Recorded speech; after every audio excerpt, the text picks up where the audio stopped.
இப்ப நீங்க பாத்துட்டு இருக்க வண்டி பாத்தீங்கன்னா 2017 17 மாடலு ராயல் என்ஃபீல்டு கிளாசிக் 350. டக்குன்னு ஸ்டிக்கரை பார்த்தோன்னே புல்லட் போட்டிருக்க அப்படின்றாங்க. கஸ்டமர் மோனோகிராம் வாங்கி ஒட்டிருக்காப்ல, அவ்வளவுதான். இது பாத்தீங்கன்னா கிளாசிக் 350 தான். உங்களுக்கு பாக்குறதுல தரமா இருக்கணும் அப்படின்றக்கா என்ன பண்ணிருக்காரு, ராயல் என்ஃபீல்டு மோனோகிராம் தனியா வாங்கி ஒட்டிருக்காரு.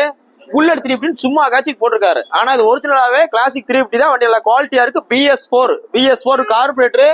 இன்னொன்னு ஸ்பெஷல் என்ன பாத்தீங்கன்னா உங்களுக்கு மதுரை வண்டி fancy number TN 64Q0606 TN 64 Madurai central RTO. வண்டியில குவாலிட்டியா இருக்கு. இந்த வண்டிக்கு 2017 மாடலு BS4 கார்பரேட்டர். வெறும் 15,000 கிலோமீட்டர் ஒன்று வண்டி. வெறும் 15,000 கிலோமீட்டர் லோ கிலோமீட்டர் ஒன்று வண்டி. ரொம்ப லெஸ் யூஸ் பண்ண வண்டி. இந்த வண்டிக்கு நம்ம உங்களுக்கு பெஸ்டா கோட் பண்றதால ரொம்ப பெஸ்டா மார்க்கெட்ல இந்த குவாலிட்டில இருந்தா 150 மேல சொல்லுவாங்க. நம்ம உங்களுக்கு பெஸ்டா சொல்றவள வெறும் 1,43,000 ரூபா. 1,43,000 சொல்றோம். சிங்கிள் ஓனர் மதுரை வண்டி கிளாசிக்கு. ரொம்ப குவாலிட்டியா இருக்கு. 1,43 சொல்றோம். நேரில் வர போகும்போது இன்னும் உங்களுக்கு குறைக்க தான் போறோம்.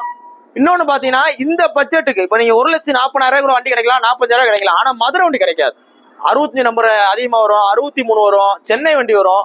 மதுரை வண்டி மதுரையிலேயே அதுவும் லோக்கல் ஏரியா வாங்குற கஷ்டம். ஸோ நேரில் வாங்க பெஸ்ட் அப்படிங்களா. நீ போஸ்டட் பாத்தீங்கன்னா ஜனவரி 17 2020 போற வண்டி பாத்தீங்கன்னா மதுரை SKR பைக்ஸ்ல இந்த புல்லட் வேர்ல்ட் அப்படின்னு இடத்துல இருக்கு. புல்லட் வாங்கணும் விற்கணும் அப்படின்ற மாதிரி தான் டேரக்ட் நம்ம ஷோரூம் விசிட் பண்ணுங்க. உங்களுக்கு தேவையான BS4 வண்டி இருக்கு, BS3 இருக்கு, BS6 இருக்கு. தேங்க்யூ.